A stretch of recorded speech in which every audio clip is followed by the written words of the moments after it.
Le Fonds de solidarité FTQ est fier de présenter Les Dérangeants. Que vous souhaitiez devenir les premiers, les meilleurs ou les plus grands sur le marché, on prête main forte à des entreprises aux quatre coins du Québec. Au fond, on fait plus qu'investir. On s'investit dans vos projets. Visitez le fonds ftq.com/entreprise. Le podcast de la nouvelle génération d'entrepreneurs au Québec. Les Dérangeants. Les Dérangeants! Bonjour à tous, Étienne Crevier à l'animation de cet épisode dans le garage présenté par le quartier général de l'audace du Cégep de Saint-Jérôme. On est très heureux aujourd'hui de recevoir un entrepreneur aguerri, en fait une personne qui a traversé les hauts et les bas de l'entrepreneuriat, qui est impliqué dans sa communauté et en fait qui a fait une mission de redonner et d'inspirer la prochaine génération d'entrepreneurs. On est très heureux de recevoir François Caron des entreprises Trica. Salut François. Bonjour Étienne. Merci énormément de te joindre. En fait, ça faisait longtemps qu'on voulait te recevoir au podcast, puis on attendait, on tergiversait et finalement tu as accepté. On te sort de ta zone de confort aujourd'hui, je crois. Oh que oui. Définitivement, mais ça va être un plaisir pour moi de partager. Ben, je le disais en introduction, en fait, tu es un entrepreneur, selon moi, qui est de pure laine. Tu n'as rien fait, comment je peux dire, tu te voyais rien faire d'autre de ta vie. Ouais. Et en fait, ça fait 37 ans, en fait, je préparais mon dossier de recherche, je le voyais, 37 ans que tu es entrepreneur dans les entreprises Trica. Vous êtes spécialisé dans la fabrication de meubles haut de gamme. Vous avez, en fait, exporté un peu partout dans le monde. L'entreprise a vraiment eu une croissance fulgurante, a finalement failli faire faillite, tu as repris ça. Tu avais fondé l'entreprise avec ton frère et ton cousin à la base. Oui. J'aimerais ça, dans cette entrevue-là, en fait, qu'on parle de ton histoire de A à Z, de tes apprentissages et qu'est-ce qui t'a amené à redonner et pourquoi tu t'impliques aujourd'hui avec le quartier général de l'audace. Parce que tu es président du comité consultatif du quartier QGDA. Puis, tu es un des entrepreneurs, en fait, je pense, de un, très inspirant, mais aussi qui redonne énormément parce que pas juste avec le QGDA, tu es aussi impliqué avec l'école d'entrepreneurship de Beauce et vraiment, tu prends les entrepreneurs au début de leur carrière pour les emmener à vraiment suivre leur voie. Donc, d'entrée de jeu, en fait, parle-moi de Trica, comment tu t'es lancé en affaires, comment t'es venu cette idée-là? Un rêve de fou. Je parle souvent, moi, de rêve de fou. Okay? Ça part de ça tout le temps, hein, pas le choix. Tout le temps, puis c'est vraiment fou comme rêve. Puis je vais avoir l'occasion de te le répéter pas mal souvent. Je répète cette phrase-là constamment, que c'est un rêve de fou. Il faut bien comprendre mon enfance, d'où je viens. Je viens d'une famille vraiment aimante. J'ai été choyé, mais personne dans l'entrepreneuriat, pas de modèle entrepreneurial. Puis moi, mes problèmes C'était ont pas vraiment sur ton commencé. radar, hein? Pas Vraiment du tout. pas. Pas du tout. Puis moi, mes problèmes ont commencé première journée en première année à l'école. OK? Fait que t'avais pas des bonnes notes, c'était pas pour toi. C'était pas pour moi. Aujourd'hui, on m'aurait diagnostiqué dyslexique, TDAH, quelque chose. J'aurais eu de l'aide, j'aurais eu quelque chose. Mais dans ce temps-là, c'est facile. Tu avais deux étiquettes, bon ou pas bon. Ben, moi, je faisais partie des pas bons. C'était facile à régler le problème à cette époque-là. Et puis, en plus de ça, ben, c'était l'intimidation. Ça a commencé la première journée. Pourquoi moi? Pourquoi ça a tombé sur moi?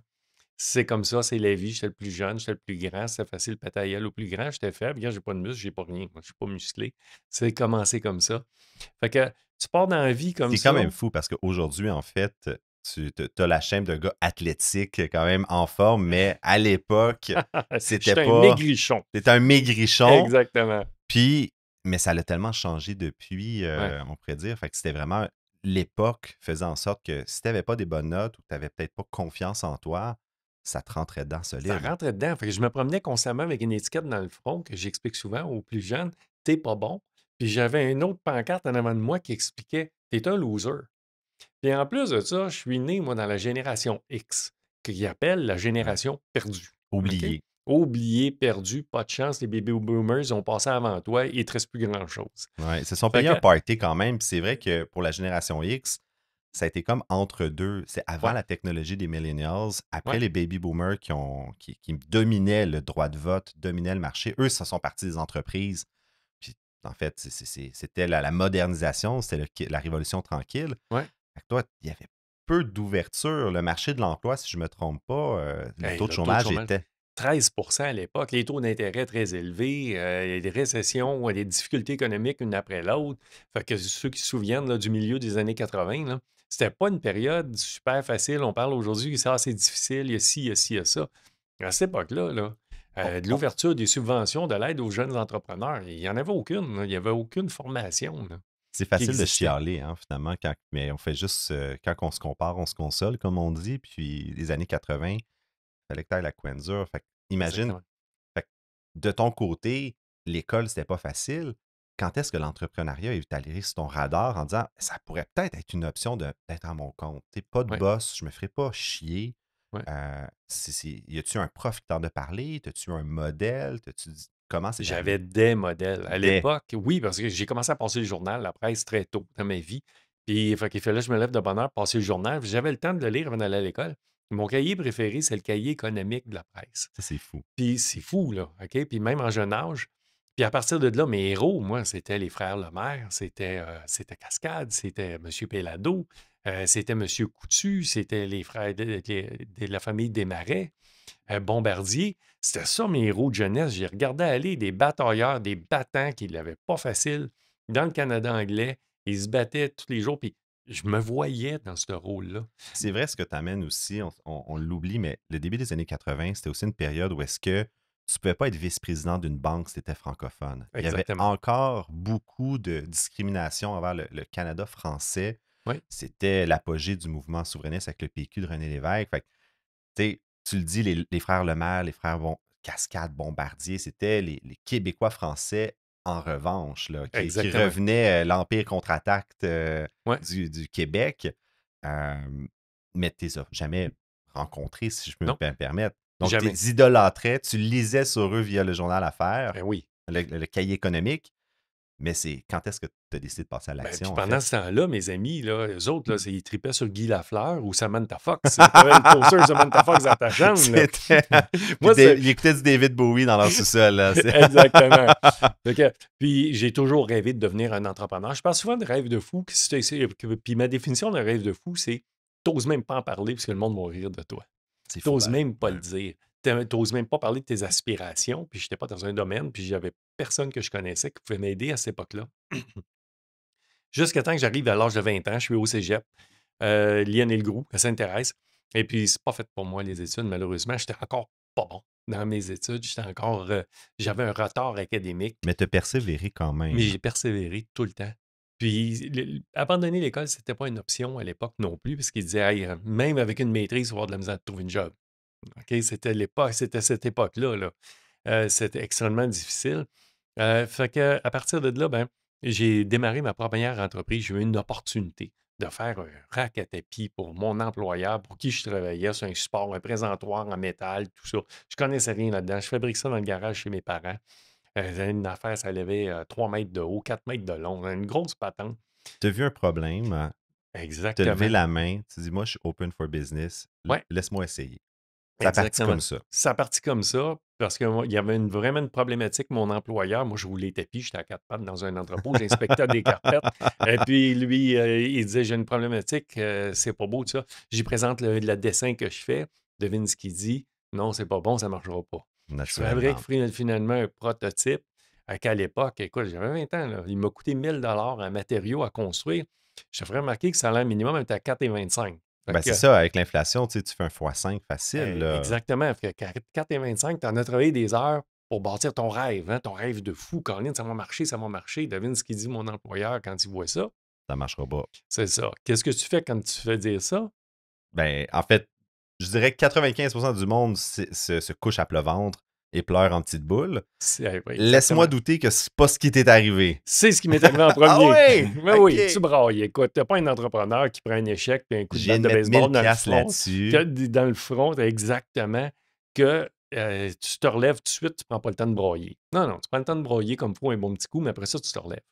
Fait que mon employeur le présente dans un salon de couvre-plancher et puis il revient me voir puis il me dit écoute, là j'ai un problème, les magasins Léon sont prêts à prendre toute la sélection de tapis, mais il faut que je leur fournisse les présentoirs. C'est Fait quand que, même exceptionnel parce que ton patron t'a donné un peu une première chance. C'est ça le rôle du mentor, le rôle du ouais, premier coach, si on va dire. Il croyait pas, mais il est allé quand même avec le présentoir. exactement. Puis il y a toujours un pourcentage de chance. Hein? On dit tout le temps, j'ai fait ma chance. On dit souvent, j'ai été à la bonne place au bon moment. Mais il y a une question de chance aussi. Ce salon-là est arrivé, le client, toutes les étoiles s'alignaient comme tel. Fait que, à partir de là, ben, il a fallu que je prenne une décision, que je me lance dans mon rêve à temps plein. Puis tu étais aux études. Puis j'étais aux études. J'étais au cégep pendant ce temps-là, que je réussissais pas, puis j'abandonnais mes cours un après l'autre. Et puis un jour, j'ai pris mon courage à deux mains, puis je suis allé voir mon père. C'est une belle leçon de vie. Puis j'ai dit à mon père, Père, je suis plus jeune de la famille en plus, j'abandonne l'école, je me lance à temps plein dans mon rêve d'entrepreneur. Puis lui, là, écoute, mon père s'est m'a pleuré. Ah Il a ouais. dit, tes frères, ils ont un bac, ton autre frère, il a une maîtrise, ta sœur, tout ça, tu peux pas réussir sans aller avoir d'études, tout ça. Puis mon père, à un moment donné, il m'a regardé, il dit, garde bien ça, là. Combien de temps qu'il te restera au cégep? J'ai dit, il me resterait 1 an. OK, 1 an plus 3 ans, université, 4 ans. T'as 4 ans pour réussir. Es-tu capable? Il t'a donné un ultimatum comme Ouais, ça. ouais, sans ça, promets-moi que tu vas y retourner. J'aime Hey, ça. crée-moi que ça m'a donné du gaz. C'est Je sûr. voulais pas y retourner, moi. J'étais pas T'étais fait un pour ça. dernier de famille. Ouais. Penses-tu que ça l'a aidé justement à dire, ben, je vais faire ma place? Tu sais, le petit dernier doit toujours un peu comme crier plus fort pour se faire entendre, puis se débattre un peu dans sa Ouais. famille. C'est au-delà de ça. Je Ah t'ai ouais? parlé de ma pancarte d'en face, là, un t'es pas bon, Un- puis l'autre de loser, puis la génération X. Je pouvais pas, ne pas essayer de prouver à moi-même que j'étais ça. ouais, Il c'était fallait que je ancré, prouve à moi-même que j'étais plus que ça. c'est vrai. Puis il fallait que je croie en moi. Pourtant, j'avais rien pour moi. Là. J'avais pas une scène, j'avais rien. Puis j'avais juste 50 tracks à tapis qu'il fallait que je produise. Puis je savais même pas comment souder ou comment travailler l'acier ou faire quoi que ce soit. Puis c'est là que j'ai appris mes plus belles leçons de la vie, hein, de demander de l'aide. De demander, peux-tu m'aider? Il faut retenir ces phrases-là en tant qu'entrepreneur. C'est les mots les plus difficiles à dire. Les plus difficiles à dire, les plus simples. Si on savait le nombre de personnes aussi généreux d'entrepreneurs autour de nous qui peuvent dire, ben oui, ça me fait plaisir de te donner un coup de main. On Hein? l'oublie, mais l'humain, en fait, est foncièrement bon. Puis je me rappellerai toujours d'un ami qui avait fait une expérience. C'est-à-dire, je vais essayer de m'habituer au non. Ouais. Puis il dit, pendant une journée complète, je vais faire des demandes de fou à des gens pour me Ouais. faire dire non. Puis il allait sonner chez le monde en disant, hey, je peux aller jouer au soccer dans ta cour? Des inconnus, là. Puis il dit, 98% du monde disait oui. Ah ouais, effectivement. Les gens, on oublie, il y a quelques mauvaises personnes dans l'humanité, sur la planète Terre, mais 88% du monde sont foncièrement bons. Exactement. C'est ce qui t'est arrivé. C'est ce qui est arrivé. Puis mon père, il me dit, écoute, appelle un de tes cousins, lui, il a une usine dans le bas du fleuve, il soude des trailers, il va peut-être t'aider. J'ai appelé mon cousin, je ne le connaissais pas, il était plus éloigné. Peux-tu m'aider? Oui, viens me voir, je vais te donner un coup de main. Fait que c'est mon cousin. Puis j'ai fait mon petit bonhomme de chemin comme ça. Puis 2 ans plus tard, mon frère, mon cousin se sont associés avec moi. On était 3 carons. Trica, 3 carons. Là. Oh, Le jeu de petit mots, jeu de là. mots. J'aime Oh que ça. oui, là, c'est de là que le nom vient, Trica. 3 mois après, mon cousin il a dit, écoutez, j'ai pas les moyens de perdre ma mise de fonds de 3000 $, pouvez-vous me la redonner? Et puis on a continué, mon frère et moi seulement. Et puis ensemble, qu'on a continué l'entreprise. Et puis avec toutes les embûches du début, pas de prêt à la banque, pas de subvention, Pas de salaire. pas de salaire non plus. Fait que ça a été difficile. Les premières années ont été extrêmement difficiles. Et puis, mon frère, lui, ben, sa femme, elle avait un bon travail, tout ça. Puis elle dit, écoute, je vais te faire vivre en attendant que votre plan d'affaires que vous avez fait, dans 6 mois, vous allez avoir un salaire. Mes parents ils avaient dit, ben, tu vas être logé, nourri, mais il faut que tu travailles fort. Ça, c'est un bon deal. Ouais, Fait oui. qu'on a pu survivre, pas de salaire, comme ça. Fait que mon frère, lui, ben, il a un bac en économie. Puis il avait fait un bon plan de match. Son rêve, c'est de devenir un entrepreneur, lui aussi. C'est vraiment mon frère et moi, on a fait vraiment un bon match. Moi, j'étais le visionnaire. Lui était l'intégrateur. Un gars de chiffre, un gars vraiment là, un peu plus songé. Mais c'est Moi, souvent j'avais la le cas. vision. Tu sais, tu regardes, Oui, justement, tu parlais des frères Lemaire. Ils étaient exactement. 3 frères, un plus opérateur, l'autre Ouais, plus vendeur, l'autre, je pense, plus visionnaire, en ouais. fait, puis ils s'alternaient comme ça selon les phases de la compagnie. Fait que, dans le fond, toi et ton frère, vous étiez le bon complément l'un de l'autre. Ah, là. on était le parfait complément. Puis aujourd'hui, si on a réussi toutes ces années-là plus tard, ben, mon frère seul, je pense pas qu'il aurait réussi. Moi seul, sans mon frère, j'aurais pas réussi non plus. Là. Je ne serais pas rendu où je suis là aujourd'hui, malgré toutes les difficultés des fois que ça l'apporte de travailler avec son frère. Mais on a fait une équipe extraordinaire, lui et moi. Fait qu'il avait fait un bon plan d'affaires, c'est bien monté, tout ça, dans 6 mois, un salaire. Fait que, ben, il était pas loin. C'est pas 6 mois, c'est 6 ans que ça a pris. Toujours toujours une question de chiffres, hein, mais Exactement. Il y avait une petite affaire, là, une petite différence, là, mais c'est 6 ans que ça a pris avant qu'on se verse le premier salaire. Parce qu'à toutes les fois qu'il restait un petit peu d'argent, puis quand on était chanceux, il en restait. Ben, on va acheter une nouvelle soudeuse, on va acheter une nouvelle machine, on va acheter ci, on va déménager, on va faire ci, on va faire ça. Puis c'est comme ça qu'on a bâti notre parcours tranquillement, pas vite, mon frère et moi. Puis comme tous les entrepreneurs, toutes les fins de mois étaient difficiles. c'était pas juste des racks à tapis à Ah non, non, l'époque, là, on a là. commencé après ça des supports haut-parleurs, on a commencé de l'ameublement résidentiel, des chaises, des tables qu'on vendait un peu partout, parce que tu peux pas passer ta vie à faire des racks à tapis, là. Le marché est assez OK, limité, il est là, assez limité, on se là, mais ça a comprend. été notre tremplin de départ. Puis ça a continué dans le manufacturing, puis principalement avec des produits en acier à OK. partir de là. Fait que, puis beaucoup aujourd'hui chez Trica, une grande partie de nos meubles ont beaucoup de composantes d'acier, puis on continue de travailler l'acier, mais avec le bois, le rembourrage, et puis combiné avec plusieurs matériaux ensemble. L'entrevue de la semaine, une présentation du quartier général de l'audace du Cégep de Saint-Jérôme, un environnement unique au Québec pour étudier en entrepreneuriat ou démarrer son projet d'affaires. Passer de rêveur à entrepreneur, visitez qgda.ca. Les dérangeants. Puis est-ce que ça aurait été plus facile, tu dirais, d'aller dans le bas de gamme ou dans le milieu de gamme? Pourquoi avoir choisi le haut de gamme, en fait?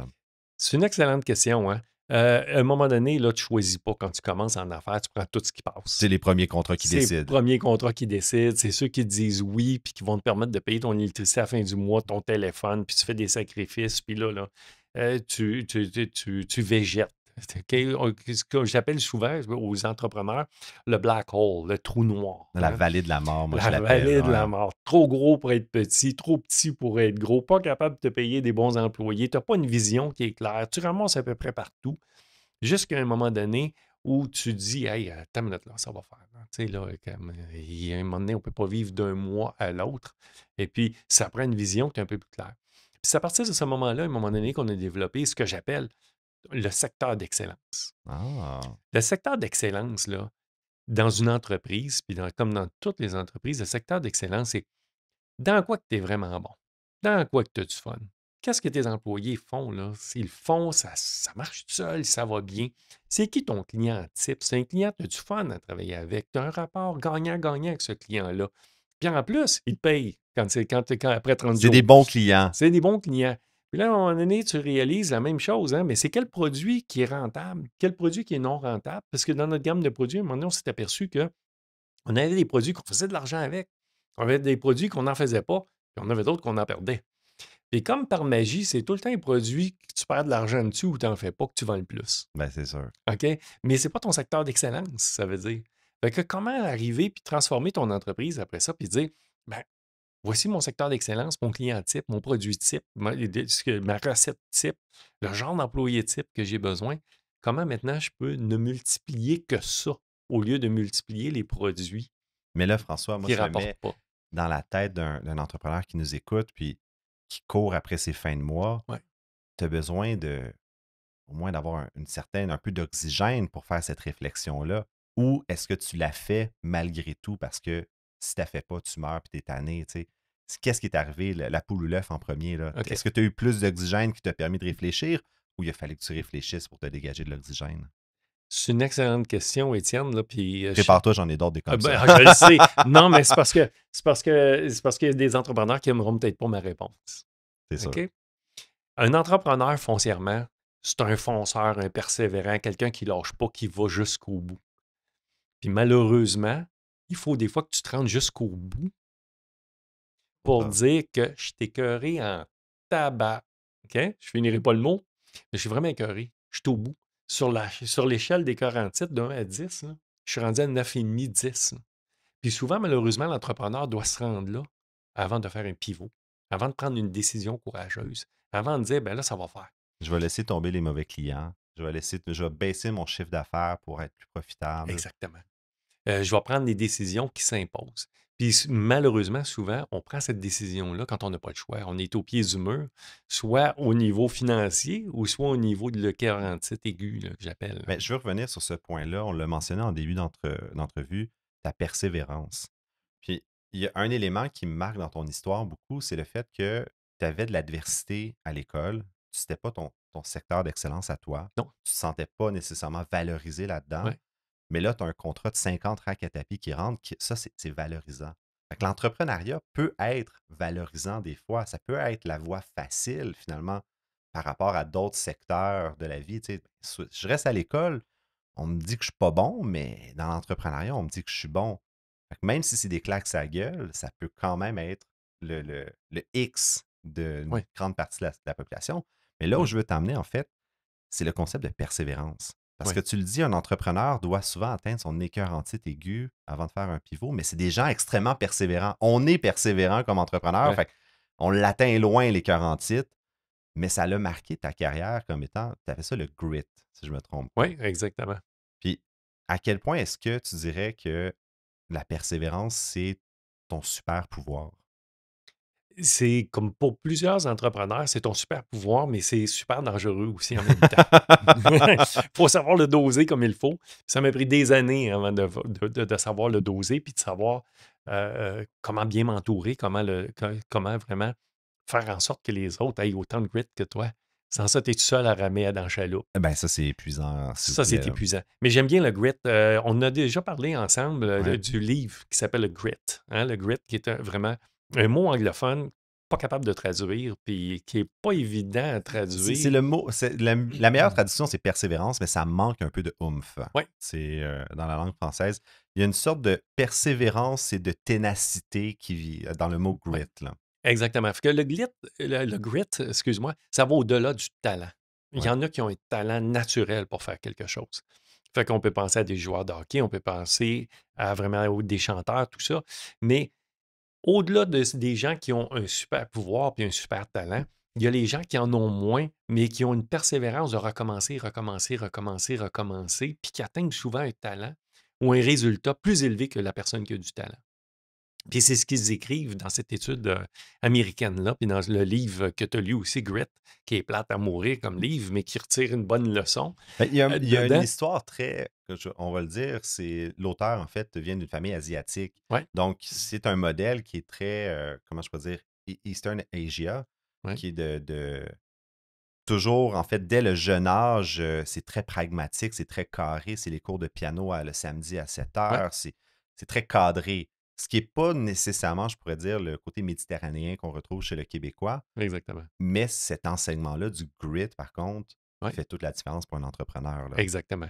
Fait que c'est de développer ce grit-là, puis c'est quelque chose que tu as en dedans de toi, généralement, puis qu'on retrouve chez beaucoup d'entrepreneurs. Hein. C'est quelque Le goût chose du qui se situe, sang, là. là. C'est d'un trip, là. Hein. Puis, tu Puis souvent, les penses-tu entrepreneurs que tu reçois, là, ont ça. Ben, en fait, puis moi, je me reconnais beaucoup dans ça, puis c'est ce que j'aime le plus de faire du podcast, c'est que c'est ma thérapie personnelle aussi. Mais moi, à l'école, j'étais roux, j'étais grassouillet, j'étais bullied, j'étais intimidé. Donc, pour moi, l'entrepreneuriat, ça a été, comme tu le dis, une façon de prouver au monde que non, je suis plus intelligent que ça, je vaux plus que l'étiquette que les autres m'ont donnée. Exactement. Est-ce que tu penses que ton grit est une réponse justement Oui. à l'étiquette loser que tu disais que tu portais? Ouais. Mais au-delà de le prouver aux autres, il fallait que je le prouve à moi-même pour commencer. Ça t'a Hein. pris combien de temps de réaliser ça? Des années, puis souvent, c'était des gens qui le réalisaient plus que moi. Moi, j'avais la vouloir, la volonté, mais j'avais pas je me voyais pas comme tel. Puis, tu savais le nombre de monde à plein d'étapes dans ma vie qui m'ont dit Hey, tu sais que tu as quelque chose de plus. Hey, félicitations. Hey, continue comme ça. Wow, tu es une inspiration. Et pourtant, je me voyais tellement de loser, j'avais pas de paye. Tu sais, j'avais pas de Si salaire, tu j'avais pas savais! si tu savais, Colin, dans quelle misère je me suis foutu. Puis comment c'est difficile de passer à travers le cheminement que j'ai là. Mais j'ai une détermination, puis je veux vraiment aller plus loin, puis me dépasser mm, avec toutes les embûches que ça l'emmène, là, comme tel. T'en parles, l'autre dans ta carrière, l'autre dans ta vie, dans ton Ouais. processus d'entrepreneuriat, ça l'a marqué un peu le choix que tu fais aujourd'hui de redonner. Ouais. As-tu un autre en particulier que tu dirais qui t'a marqué ou c'est une série de autres de rencontres? Je vais te dire de quoi, là. Je vous invite toutes, là, à faire la liste des autres. C'est bon, ça. OK? Moi, j'en ai listé 25. Ah ouais? Des gens OK? qui t'ont. Des gens qui, à quel moment. Il y en a, ils n'ont même pas de nom. sais même pas c'est Je qui, sais en même pas fait. c'est qui, je les ai jamais revus. Le grand blond veston que j'ai Écoute, croisé. je te donne un exemple. Pendant que je roulais des tapis à terre, dans un entrepôt pas chauffé, le propriétaire, il venait une fois par mois, une fois par semaine. J'étais à quatre pattes à terre, tout sale dans la poussière, à rouler des tapis. J'avais 19 ans. Je sais pas où je m'en allais dans la vie. Je savais pas ce que je faisais. Puis le monsieur était en habit cravate, bien habillé, il sentait bon. Il sentait tout le temps le parfum, l'eau de Cologne, je ne sais pas trop quoi. Je le regardais, pour moi, c'était ça un entrepreneur, puis j'avais pas de modèle autour de moi. Puis à un moment donné, je lui demande, mais pourquoi vous venez tout le temps juste me voir moi, vous n'allez pas voir les autres? Puis il m'avait répondu, t'as quelque chose de spécial, puis il était parti. That's it. That's it. Je sais même pas son nom. Encore aujourd'hui, c'est... Encore aujourd'hui. Fait que Mais c'est la petite tape dans le dos. sa petite tape dans le dos, je te parlais tantôt, la reconnaissance de dire, hey, t'es capable, mon homme, t'es peut-être plus que qu'est-ce que tu es, que qu'est-ce que tu vaux. Puis il y a tellement de monde qui me l'ont fait tout le long de ma carrière, puis encore aujourd'hui, puis qui me donne le petit coup de pouce, puis le petit gaz de plus. Puis à un moment donné, tu fais une liste, tu regardes tous ces noms-là, puis tu te dis, ben moi, je le suis-tu pour d'autres personnes? Ouais. Je peux être sur la liste des autres. Peux-tu être sur la liste des autres, exactement? Mais du prochain, en fait. Qu'est-ce que parce je que peux peux être faire? un autre de quelqu'un. Ouais. Puis Qu'est-ce que je peux faire de plus pour redonner? moi, c'est ce genre d'histoire-là que je me couche le soir, puis je me répète. Sur la liste des 25, tu as ton premier boss de tapis. T'en as-tu 2, 3 autres qui te viennent en tête? Hey, j'en ai plusieurs. J'en ai plein. Je vais t'en conter une histoire extraordinaire qui s'est passée. Puis je vais te la raconter en différents bouts. Mais une des belles histoires là, que j'ai eues, puis un beau modèle entrepreneurial, l'automne dernier, pas l'automne dernier, l'autre automne d'avant. Écoute, moi, j'ai un fun fou le samedi, là, je regarde la presse, là, puis je regarde là, dans la page nécrologique. Puis- Chacun ses dadas. Exactement. Quand je passe les C, je dis tout le temps à ma blonde, chérie, ça va être une bonne journée, je suis pas dedans. Ah, blonde, elle n'aime pas ça quand je dis ça, mais bref. Puis je vois, il y a un monsieur qui est décédé, monsieur Riendo. Je dis à ma femme, mais il va falloir que j'aille au salon funéraire. Tabarouette, monsieur Riendo est décédé. Ben, tu sais qui, monsieur Riendo, tout ça? Je compte l'histoire un peu. Elle me dit, attends, tu vas aller au salon funéraire? Tu l'as vu une fois il y a 30 ans seulement? Ouais. Puis je vais aller là, certains, c'est En sûr. 1994. En 93, à cette époque-là, hein, 93. c'est l'autre automne d'avant. En 93, elle fait que je me rends au salon funéraire. Je me dis, il faut que j'arrive le premier, vraiment au début, il y a 1 heure. Je ne sais pas trop comment je vais me présenter, mais bref, il faut que j'y aille. Je me rends là-bas. Je commence à parler avec la dame, la veuve, Madame Riendo. Et puis elle dit, OK, t'arrêtes ton histoire, là. Je vais réunir la famille. Je veux que tout le monde l'entende, cette histoire-là. Recommence du début. Recommence du début. Et là, j'ai ces 3 filles, les gendres, les petits-enfants, tout ça. Ben, je dis que je vais vous raconter mon histoire très simplement. Au temps 93, la banque rappelle notre marge de crédit à cette époque-là. Puis là, 75 000 on était supposé d'avoir une augmentation de notre marge de crédit. 75 000 aujourd'hui, tu me permets, ça doit être un quart de million. Un quart de million. 300 À peu 000. près. Environ, ouais. Ah ouais. Fait que, qu'est-ce qu'on fait dans ce cas-là? Là, on se dit, ben Colin, on a toffé chaque mois, chaque place. À tous les mois, on a fini, mais là, c'est vraiment la fin. Notre rêve entrepreneurial va probablement se terminer Ça là. fait déjà 10 ans que tu es en affaires, à peu près, là. Ouais, fait que c'est difficile. Fait que, on décide d'appeler notre plus gros client, lui expliquer la situation. Écoute, à la fin du mois, on était supposé avoir une augmentation de la marge de crédit. Ils l'ont rappelé complètement. Fait qu'on ne sait pas trop quoi faire, tout ça, à moins que tu puisses nous aider. Encore la phrase magique, hein? Peux-tu m'aider? Et il nous dit, écoute, moi, je ne peux pas vous aider, je n'ai pas d'argent, tout ça, mais j'ai un silent partner, j'ai quelqu'un que je connais, il aide des fois des entrepreneurs, appelez-le. On l'appelle, M. Riendo qui s'appelle, on y raconte notre histoire. Il nous dit, faites-moi parvenir vos états financiers. Et nous autres, on avait un moyen rapide à l'époque, ça s'appelait un fax. On y envoie nos états financiers dans le fax. Il reçoit ça. 3 jours plus tard, on reçoit un chèque de 75 000 de son compte de banque personnel, lui et sa femme. Là, je suis au salon funéraire, je raconte ça à la famille. La dame m'a dit, je ne suis même pas au courant. L'as-tu remboursé? T'es en train de me donner 75 000 aujourd'hui avec intérêt, tu sais? Exactement. Fait que j'ai dit, écoutez, je raconte l'histoire, tout ça. Puis il nous a dit, va porter le chèque à la banque. Paye ta marge de crédit. Appelle telle banque, telle personne, puis il demande une marge de crédit de 125 000 puis tu me renvoies le 75 000. Parce qu'il disait, avec les états financiers que tu as, Tu vas être correct. Tu as un problème de cash flow, tu l'avais prévu d'avance. La banque ne t'a pas aidé. Fait que fais ça, puis ça va bien aller. Fait que c'est ce qu'on a fait. On a rapporté le chèque de 75 000 à la banque. On a été voir une autre banque. juste comprendre, un gars Ouais, que tu connais pas, qui te connaît pas, ouais, entrepreneur, il dit, ouais. les gars, Silent partner d'un de nos clients. Tu sais, fait qu'il y avait un lien, mais il n'y a pas de lien, là, pas tant vraiment, que là. ça, tu Il n'y en a sais. pas. Puis il te fait un prêt non notarié, rien. Il t'envoie un chèque de 75 000 qui vaut 300 000 aujourd'hui. Ouais, Puis il dit, dans une couple de mois, tu me rembourseras. exactement. C'est fou, braque. C'est fou braque comme histoire. Je racontais ça au salon funéraire. J'étais là, puis je ne pouvais pas y aller, là. Mets-toi à ma place, là. Fait que je l'ai-tu rencontré. Puis là, sa femme Il m'a t'a dit, sauvé, il a sauvé Trika, ah, il, a, carrément. il a sauvé mon rêve de fou d'être un entrepreneur. Parce que ça aurait peut-être terminé là, mon rêve de fou d'être un Mm. entrepreneur. Pour ça, je dis souvent, je suis un privilégié, je suis un chanceux de la vie, moi, là, d'avoir vécu mon rêve aussi longtemps que ça d'entrepreneur, à travers toutes les embûches que j'ai eues, puis d'avoir eu de l'aide comme ça. Puis à partir de là, ben, je raconte moi cette histoire-là. Puis souvent, les gens ben, que j'aide, tout ça, ils me disent ben, pourquoi tu fais ça? Je réponds tout le temps, mais pour dire merci à M. Riendo, parce que lui, je lui ai demandé comment je peux vous remercier pour d'avoir fait ça. Il m'avait dit ben, tu feras de l'argent, puis un jour, tu aideras d'autres mondes. Parce que moi, il y a des gens que je n'ai pas pu rembourser dans ma vie. C'est fou, pareil. C'est fou, hein? C'est redonner au suivant à son état pur. Puis c'est ça un peu que je trouve que des fois dans la culture québécoise qui nous manque, c'est ce côté-là qu'on a on dirait d'être capable de redonner au suivant, d'investir dans la prochaine génération de manière sans attendre rien en retour, Exactement. de purement de la bienfaisance. Puis c'est un peu ça, la mission qui a mené le quartier général de l'Audace à être créé aujourd'hui. Oui, Toi, ça t'a interpellé pour ben devenir oui. justement président du comité consultatif. Tu te dis, moi, je vais prendre ces jeunes-là qui sont encore au cégep, Ouais, puis leur dire, tu as quelque chose de spécial. Comme le gars de tapis te dit. exactement. Puis moi, ça, quand j'ai entendu, en fait, quand le quartier général de l'Audace la genèse de ça, c'était même pas, le lieu physique n'était même pas créé, il nous appelle au dérangeant. J'étais comme, pourquoi ça n'a pas existé avant?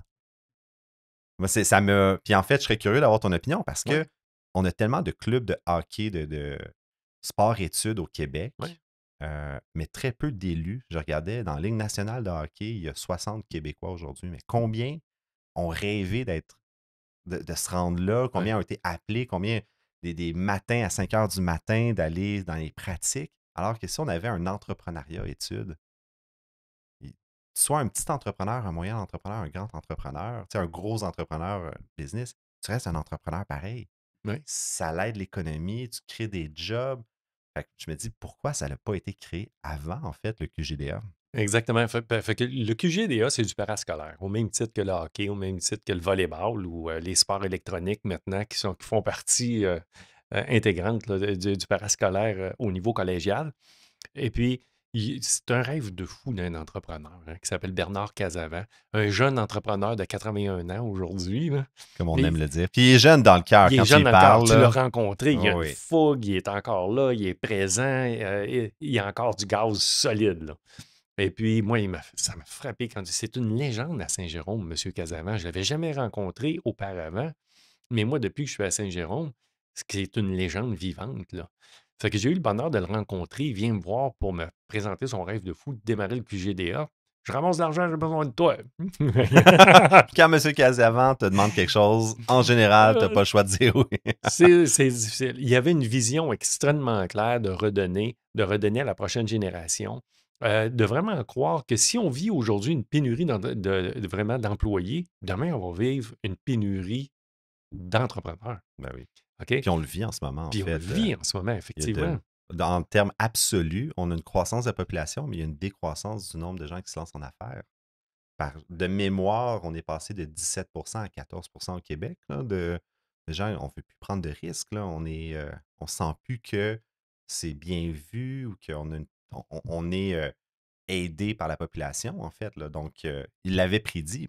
Lui, il l'avait prédit, puis il l'avait vu, puis il dit, moi, là, je veux que ça devienne le QGDA une pépinière entrepreneuriale. Je veux vraiment là, qu'on prenne à la base, puis c'est un âge hein, d'éveil. Hein. Le cégep, là, fin secondaire jusqu'à l'université, c'est l'éveil, c'est là que tu te cherches, c'est là que tu apprends à te connaître, c'est là que ceux qui ont un grit, comme on disait tantôt, hein, ceux qui ont ça dans d'eux autres, mais c'est là que tu as la chance de le développer. idéalement par des modèles. Moi, c'est dans la presse, mais le QGDA offre ça, Ben oui. cette belle opportunité-là. Fait que M. Casavant, avec toute sa fougue, avec tout son pouvoir de vraiment rassembler les gens autour d'une cause, a su vendre l'idée au cégep de Saint-Jérôme. Puis c'est incroyable la qualité des gens, les dirigeants au cégep de Saint-Jérôme qui ont dit on y croit, on embarque, on porte ce projet-là avec vous, puis on avance. C'est un projet d'entreprise. La différence entre le QGDA et se partir une start-up aujourd'hui n'est pas tellement différente. Même chose. C'est un rêve de fou. Oui, Le talent est là. Tu recrutes exactement. les bonnes personnes. Puis c'est vrai que Ouais. on regarde l'équipe au Cégep de Saint-Jérôme qui ont mis les ressources, qui ont mis le temps, qui ont mobilisé. Ouais. Ça a vraiment créé un lieu exceptionnel, là. Exactement. C'est le Puis, premier au Québec de mémoire. c'est le premier. Non seulement c'est le premier, mais c'est un des plus gros, c'est un des plus gros montants jamais ramassés par un cégep pour une cause. 2 635 000 $. C'est fou. C'est de Qui l'argent, ça. permet, dans le fond, l'existence du programme pour les 6 prochaines années. 6 prochaines années, exactement. Fait Hein? que c'est une forme de pérennité. Fait que ça va c'est Ouais. le catalyseur, l'impulsion qui va Ouais. permettre de rester. Puis là, techniquement, si on fait bien notre job, ben, ça va pérenniser pour encore les 15, 20, 30 prochaines années, puis ça va faire des petits. Exactement. Parce que je pense que le cégep de Mont-Laurier a pris la balle au vol aussi. Oui, Mont-Tremblant Mont-Tremblant, oui. s'en vient. En fait, le prix aussi. Où Le est-ce prix que aussi, parce que ça fait partie du cégep de Saint-Jérôme, ces deux cégeps-là qui sont là. Fait que c'est vraiment extraordinaire, ce rêve-là, puis d'apporter ça, de mener ça plus loin, une cause plus grande que nous-mêmes. Mais ce qui m'épate encore plus, là, OK? C'est un local, tu es déjà venu, il est à quelques minutes de marge du cégep, il est à l'extérieur. Et puis les étudiants, c'est du parascolaire, là. OK? Fait qu'il faut que tu t'inscrives dans le club entrepreneurial ou dans les formations, dans le mentorat, dans toute l'aide qui est là. Et il faut que tu t'inscrives, il faut que tu te déplaces, il faut que tu le fasses, là. tu lèves la main. Tu lèves la main, Ouais. tu y vas, là. OK? Ça demande beaucoup de courage, beaucoup d'audace. Fait que moi, le nom, là, le quartier général de l'audace, là, il colle tellement bien à cette réalité-là. C'est vraiment extraordinaire.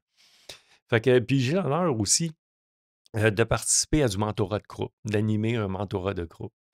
Puis c'est le fun. Ils sont une dizaine de jeunes autour de la table avec des projets entrepreneuriaux. On travaille plus l'entrepreneur que le projet entrepreneurial dans le mentorat. Comment tu te sens? C'est quoi vraiment C'est tes des forces? réflexes. Des réflexes entrepreneuriaux à développer. Fait qu'il y en a un, écoute, je vais toujours m'en souvenir, lève la main. Écoute, moi, je veux que tu m'aides, là. J'ai besoin d'aide, là. J'ai mes études à temps plein. J'ai une job dans un bar la fin de semaine. J'ai mes études. Puis en plus de ça, ben, j'ai mon projet entrepreneurial, ma business que je suis en train de partir on the side. J'ai de la misère avec la gestion du temps. Je suis avec une autre entrepreneur qu'on co-anime avec Jessie. On se regarde toutes les deux et on dit hey, toi, tu vas faire un maudit bon entrepreneur. Bienvenue dans le club, tu as Oui. compris le problème. T'as compris comment ça se passe. Et puis comment ça va fonctionner. Mais c'est le genre de réflexion qu'on a, puis c'est le genre de discussion qu'on a dans le mentorat, développer ça. Puis de voir à quel point ces jeunes-là se développent là-dedans, puis comment est-ce qu'ils prennent là, de la maturité, puis qu'ils se développent dans cette période de l'éveil-là. Moi, je trouve Je ça suis tellement fantastique. d'accord avec toi. Moi, ce que je trouve beau de ça, c'est que des fois, on te dit ah, à 40 ans, je vais avoir plus d'expérience. Et si je me lance en affaires plus tard, je vais avoir au moins un bagage. Puis, mais non, si tu te casses la gueule à 18, 19, 20 Ouais. ans, imagine à quel point tu vas être hot à 40 ans. Tu sais, si tu es exposé à négocier un contrat, si tu dois parler à un fiscaliste à 21 ans, 22 ans parce que tu veux structurer, de un, tu as beaucoup plus de temps si ça ne marche pas pour te refaire, te repartir. Donc, le nombre de chances avant de prendre ta retraite est exponentiel.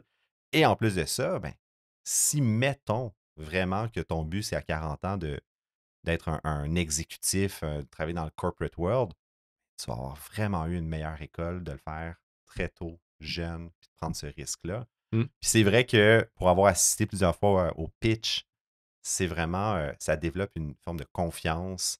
C'est une audace que les jeunes ont que je suis un peu jaloux, en fait, parce que comme si ça avait été une option qui m'avait été offerte quand j'étais au cégep, je pense pas que j'aurais fait sciences santé bien longtemps, mais c'est un beau modèle. Puis je serais juste curieux aussi de voir, en fait, est-ce que les entrepreneurs de la région de Laurentides ont levé la main? Est-ce qu'ils répondent présents? Oui, non seulement, puis encore plus beau que ça, là, ce qui est vraiment extraordinaire, tout le secteur financier de Saint-Jérôme, les différentes banques, Desjardins, se sont mis ensemble dans un Banque projet nationale, commun. OK? RBC. Ils ont mis de l'argent sur la table, puis on parle de gros montants sur la table pour devenir des partenaires, pour faire aussi de l'enseignement là-bas aussi. Hein, souvent, les banques vont venir, bon, ben, comment on finance une entreprise, comment se lancer dans l'immobilier. Ils vont donner plusieurs formations aux jeunes aussi. Mais on ne sent plus de rivalité entre ces institutions-là, de la même région. Enfin. Pourtant, enfin, parce que la cause est plus grande qu'eux-mêmes. Et ça, c'est vraiment extraordinaire. Plus des entrepreneurs qui accueillent des jeunes dans leurs entreprises, venir les visiter, montrer qu'est-ce que ça a de l'air, puis expliquer leur chemin entrepreneuriaux.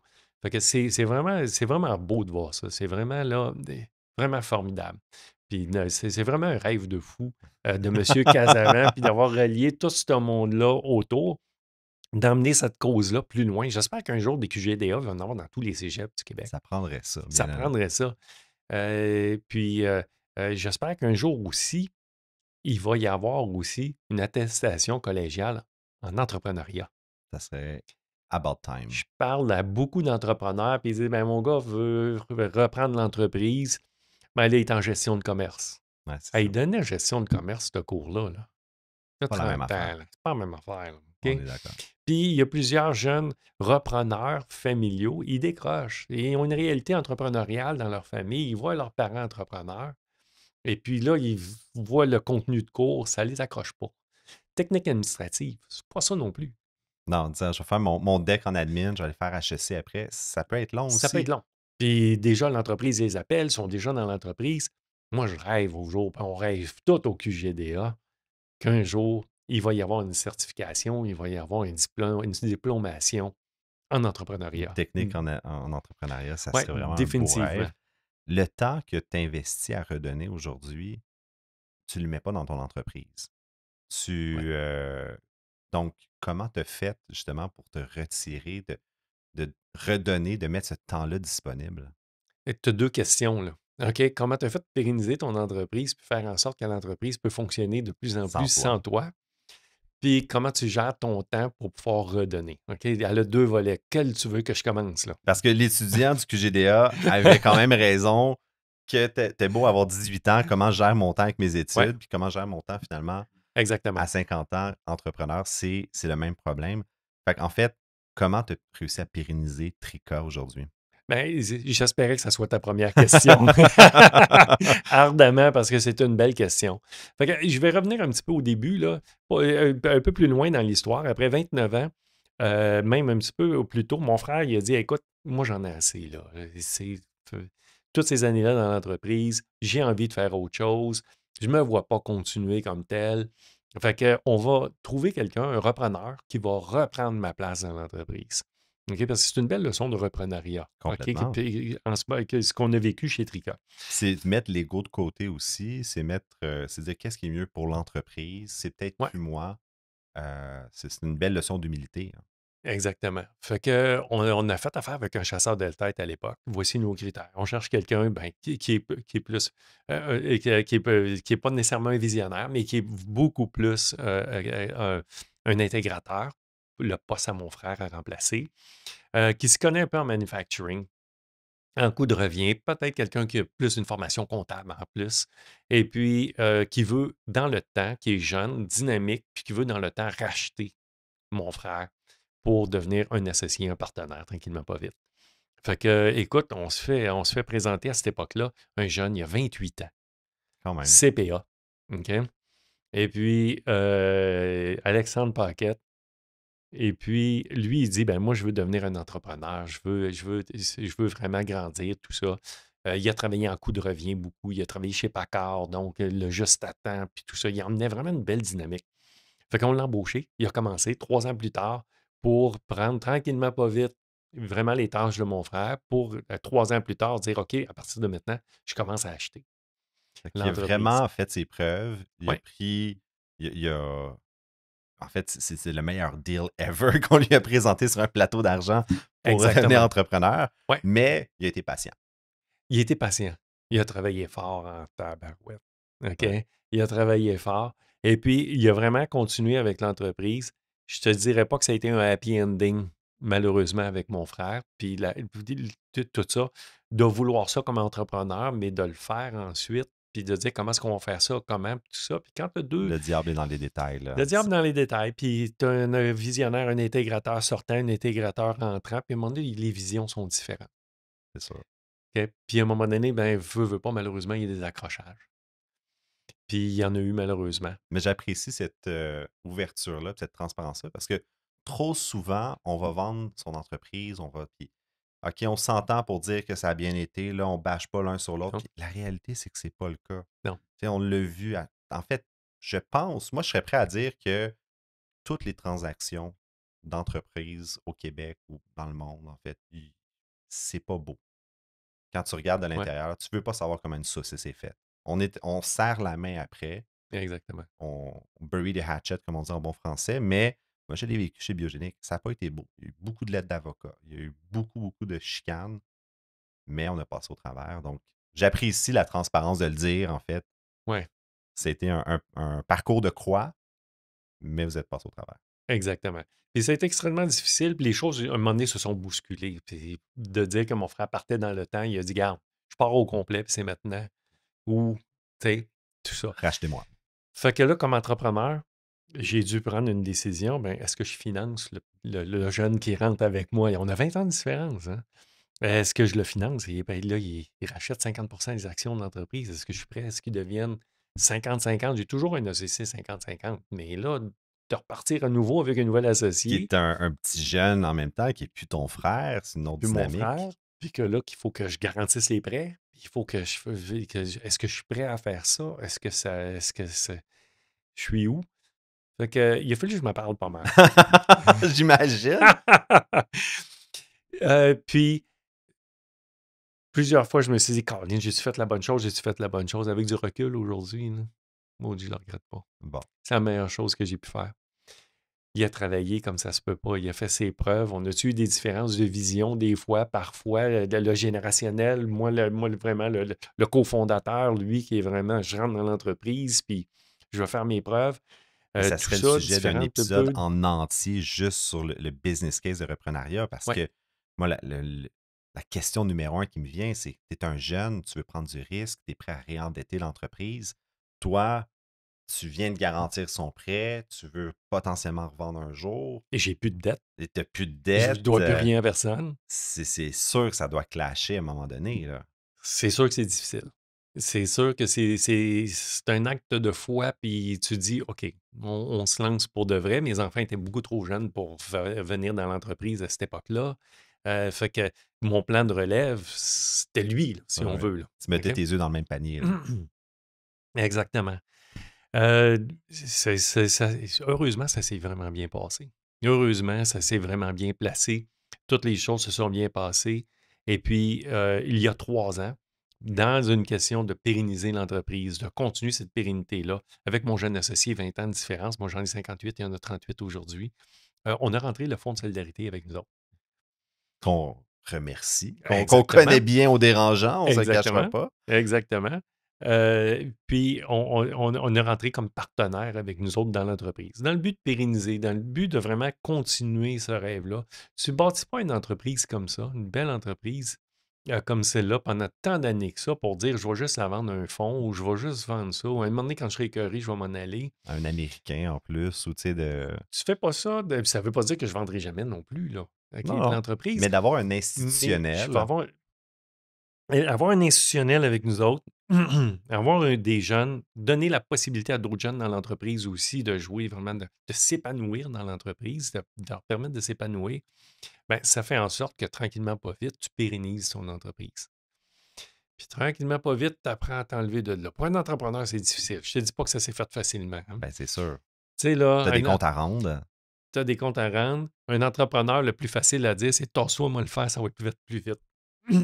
À ma façon, mieux, puis je vais être content. OK? Mais C'est le réflexe naturel. je suis exactement comme ça tout le temps, puis c'est de travailler en équipe. Moi, ce qui m'a fasciné aussi d'apprendre à propos du Fonds de solidarité, Mhm. c'est le fait qu'ils ont des entreprises qui sont actionnaires depuis 15, 20, 25 ans, puis ils n'ont pas l'intention de vendre. Mhm. Eux, ils reçoivent des dividendes, l'entreprise est profitable, l'argent est remis aux cotisants de cette Ouais. manière-là. C'est pas dans une perspective de dire j'investis à X, puis il faut que dans 10 ans, tu aies fait X fois 3 parce que je vais te vendre, puis je vais refaire mon capital. Non, Mhm. non. On est propriétaire, Ouais. l'entreprise reste au Québec, fait des dividendes, on est content. Ouais. Est-ce que c'est ton expérience? Tu le C'est mon vis-tu? expérience à venir jusqu'à maintenant, puis ça se passe vraiment bien avec le fonds. On est vraiment content de les avoir comme partenaires. Puis après l'expérience que j'ai vécue avec mon frère aussi, ben, je voulais pas être non plus tout seul avec Seul un au autre bat, associé, là. puis tout seul avec un autre. Fait qu'avec le fonds, ben, ça crée vraiment une protection puis qui pérennise l'entreprise. Puis à partir de là, ben, pérenniser une entreprise, ça joue là. OK? C'est dans la tête. C'est dans la tête.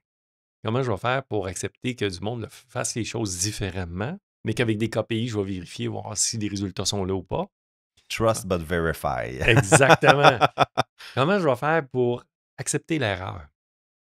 Parce que dans l'apprentissage, là, puis tu es un entrepreneur, tu le sais, OK? On apprend plus par nos erreurs que Que par les bancs d'école ou autres, ou que les par livres l'expérience ou des que les autres, ou n'importe podcasts, quoi. non, il faut le faire. Mais pour apprendre par l'erreur en tant qu'entrepreneur, c'est que tu n'as pas le choix, tu es là, puis il va arriver ce qui arrivera. Mais quand c'est un employé, quand c'est un directeur, quand c'est une personne, c'est toi qui paye, là. Ouais. OK? Puis il faut que tu lui laisses le droit à l'erreur. Devine qui va payer à la fin? C'est Bibi. C'est Vivi. Il est mieux d'apprendre. Il est mieux d'apprendre. Il faut que tu te parles en tabarouette. Puis j'ai un de mes bons amis, Jean Charbonneau, qui me dit tout le temps François, si tu veux que le monde prenne leur place, donne-leur de la place. Ouais. Puis donner de la place, des fois, tu te dis ah ben je ne serai pas là, puis ils vont avoir la place, mais c'est la place morale. C'est au-delà du physique d'avoir une tête au-dessus de ton épaule, là. Puis c'est de leur permettre de faire ces erreurs-là parce que souvent, moi, je ris tout le temps quand je vois dans les valeurs d'entreprise, excellence et innovation, une à côté de l'autre. L'excellence, l'innovation ne vient pas avec de l'excellence. L'innovation vient avec des erreurs, vient avec Exactement. justement de se planter, on a Ouais. essayé. Puis j'ai eu un employé à un moment donné qui avait fait une bourde, fait un paiement par erreur à un fournisseur qui est en faillite, on n'a jamais réussi à revoir l'argent, c'est 60 000 $. J'ai un de mes Hey, amis qui me dit tu vas-tu le renvoyer? Je dis ben, je viens de payer une formation de 60 000. c'est ça. Il ne le refera plus. Tu sais, Ouais.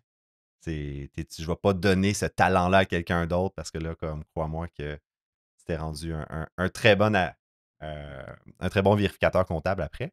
Mais Fait que cette pérennisation-là, pour revenir à ta deuxième question, la t'a permis. pérennisation qui me permet de me dégager de plus en plus, de laisser de la place, aux autres, de vraiment mettre des systèmes en place de pérennisation.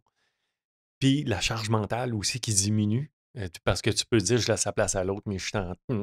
Puis là, ça Puis marche je pas, souffle puis dans ça le va pas, cou, puis puis c'est pas le fun, la patente, mais tu n'as pas cette liberté-là mentale non plus. Plus je me libère de ça, puis plus en même temps, ça sécurise l'entreprise d'être toujours là, bien, plus ça me dégage du temps pour mes projets que j'appelle parascolaires à moi. Je les appelle de même, ça fait tout le temps rire les gens. Ben, c'est mes projets qui me tiennent à cœur. C'est vraiment les projets vraiment là, de redonner aux suivants, de m'impliquer dans le QGDA, dans d'autres organismes, dans d'autres choses. Et puis d'avoir démarré la Fondation François Caron, dont je suis vraiment fier. ben écoute, c'est un beau parcours d'entrepreneuriat. Puis c'est quoi la mission de la Fondation aujourd'hui? Hey, je te parle de rêve de fou depuis tantôt. OK? Fait que c'est certain que moi, là, c'est de pouvoir aider les gens à vivre leur rêve de fou dans ma région. Hein, parce qu'à un moment donné, il faut que tu choisisses, à un moment donné, il faut que tu te dises, Tu ne peux ben, pas ben, aider tout le monde, c'est je peux sûr. pas aider tout le monde.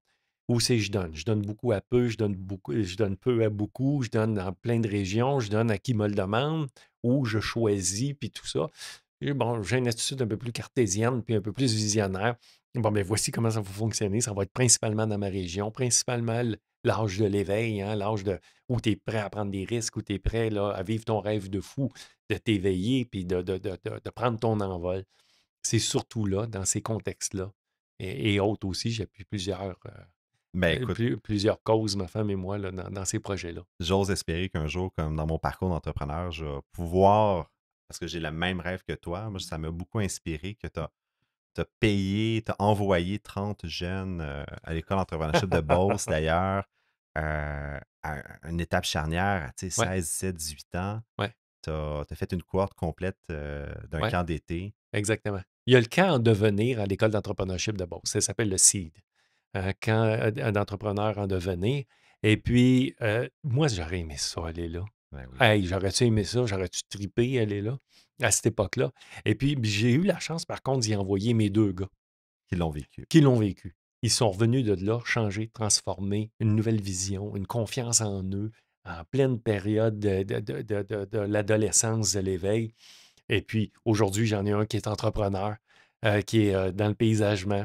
Écoute, avec ses employés, un vrai entrepreneur, travaille fort, vraiment fier de lui. L'autre est au niveau plus de la vente et puis des services financiers. Futur entrepreneur aussi, vraiment fier de mon gars. Les 2 ont passé là. Puis une fois qu'ils ont passé là, toutes les 2, j'ai dit hey, je peux pas arrêter ça là, moi. Là. Mais non, c'est Fait ça. que je vais parler d'entrepreneuriat dans les écoles. Fait que je faisais tirer 2 laissez-passer pour 2 jeunes dans la classe pour aller au camp d'entrepreneurship de Beauce. Et puis, une fois, j'étais assis, il y a 2 ans, avec les gens de l'EB, et puis je leur ai dit écoute, j'ai un rêve de fou. OK? Ma vie est toutes des rêves de fou. Hein? J'ai un rêve de fou. Moi, je rêve d'envoyer une cohorte complète à l'école, et puis qui viennent de ma région, tout ça. Ils m'ont regardé avec un petit sourire en coin, puis ils ont dit lui, il est fou, solide. C'est bonne chance de un. Puis, tu sais, des gens non plus qui n'ont pas les moyens, là, Exactement. qui ne pouvaient pas rêver d'avoir accès à ça parce que c'est pas donné, on ne se cachera pas, l'école Non, de c'est pas donné. Beauce. C'est pas Puis, donné. Fait que j'ai dit, on va trouver 30 jeunes. La première année, j'ai eu de la difficulté à trouver les 30 jeunes de ma région. Mais on a trouvé 30 jeunes. On les a envoyés l'été passé suivre cette formation-là. Les jeunes, toute la question qu'il y avait pour moi, c'est pourquoi tu as fait ça pour moi? Pourquoi tu m'as payé ça? Ça vient de changer mes vies. Je reçois des appels encore de ceux qui ont été. Ça m'a transformé. J'ai tellement appris. Je ne suis plus la même personne. Les cours vraiment les résultats psychométriques de mes tests, j'ai appris à me connaître. J'ai appris avec qui je comprends maintenant pourquoi ça ne va pas bien avec mes parents, ma soeur, mon frère, avec qui je dois m'entourer, comment ça va. Fait que c'est vraiment extraordinaire dans leur parcours. C'est vraiment un game changer. Je le recommence l'été prochain. Et donc, on est à la recherche de 30 jeunes de la région de Saint-Jérôme, le Grand Saint-Jérôme, Mirabel. Les inscriptions sont ouvertes. Et puis, il y a 30 jeunes qui vont y retourner. c'est de quel âge à l'été quel prochain. âge? C'est de 16 à 19 ans. Fait que secondaire 5, idéalement, fait. Et ou cégep 1.